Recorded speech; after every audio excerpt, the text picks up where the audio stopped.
Hello? You're from Windows and my computer's infected?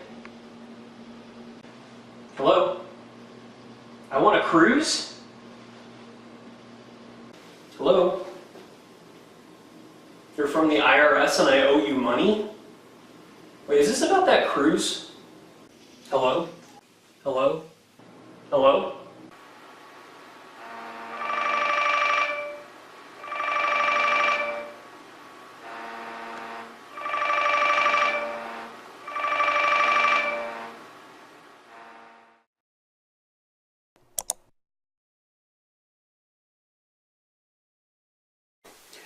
Calls from unknown numbers. We all get them.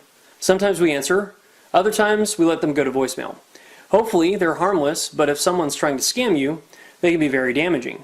How can you tell if a call is legitimate or not? Okay, some background. Why do people do this?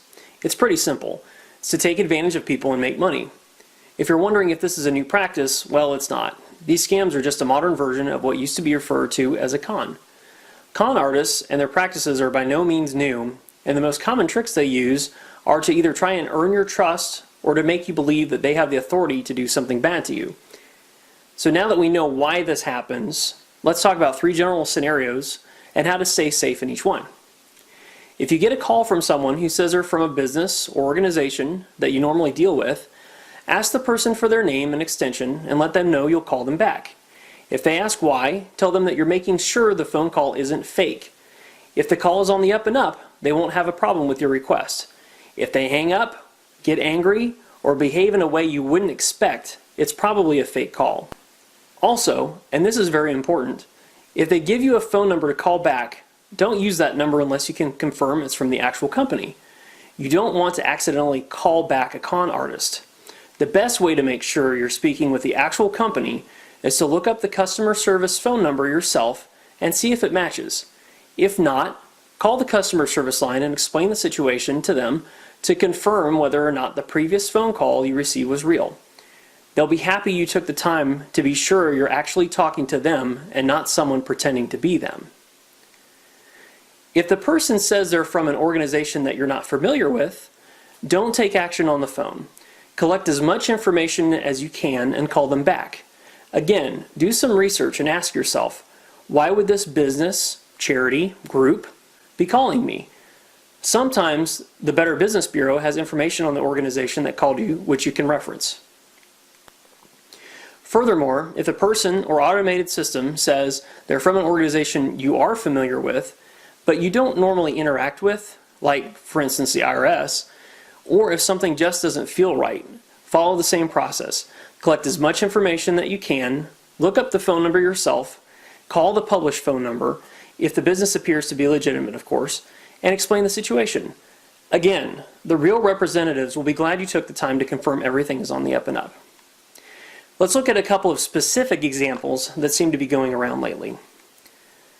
Someone calls and says they know there's a problem with your computer and they need to fix it. Ask yourself, how would they know this information? Quite frankly, Microsoft, the maker of Windows, does not monitor your computer and would never call to try and fix it over the phone. They're either trying to get money from you to fix a problem that doesn't exist, or they want to create a problem and force you to pay them. The second example, if you answer your phone and the person on the other end says, "Can you hear me?" as the very first thing, you might want to hang up. This type of scam tries to record people saying yes so that they can use it to authorize charges against your account. If the call happens to be legitimate and they just had a bad connection, they'll try and call back. Finally, you receive a message stating that the IRS is trying to reach you and that you owe them money. Don't call back, wait on the line, or press a number to talk to someone. This con is trying to use scare tactics to trick you into giving money over the phone so you don't get in trouble. While the best defense for these threats is knowledge, there are a couple of tools that can help as well.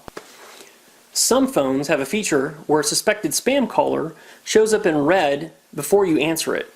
That gives you an advance warning that the call may not be legitimate. Keep in mind, these identifications aren't 100% accurate, but they do provide a quick sanity check before you start talking on the phone. Put your number on the Do Not Call registry. While this won't stop someone from trying to scam you, it should cut down on the number of marketing calls you receive. Again, while these things can help, they aren't a replacement for your own judgment. Now that you know what to look for, how do you report a phone scam and stop others from becoming a victim? For a list of ways to report fraud, click the link below in the video. If you end up reporting a scam, I'd like to say thank you in advance for helping all of us fight back. In closing, here are some simple questions to ask yourself the next time you get a call you're not sure about. Does this call sound too good or bad to be true? Do I need to act quickly so something bad doesn't happen or so I won't miss out on something? If I met a stranger on the street, would I hesitate to give them the information they're asking for? If the answer to any of these questions is yes, be careful. The call just might be a scam. For a quick reference guide of things to look for, visit our website, basicinfosecurity.com. You can find a guide there that can be printed and placed on your refrigerator, so that way you can reference it easily when you need it.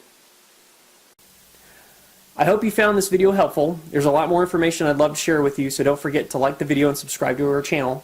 If you have any comments or suggestions for topics you'd like to see me cover, please be sure to leave a comment below. Thank you for watching.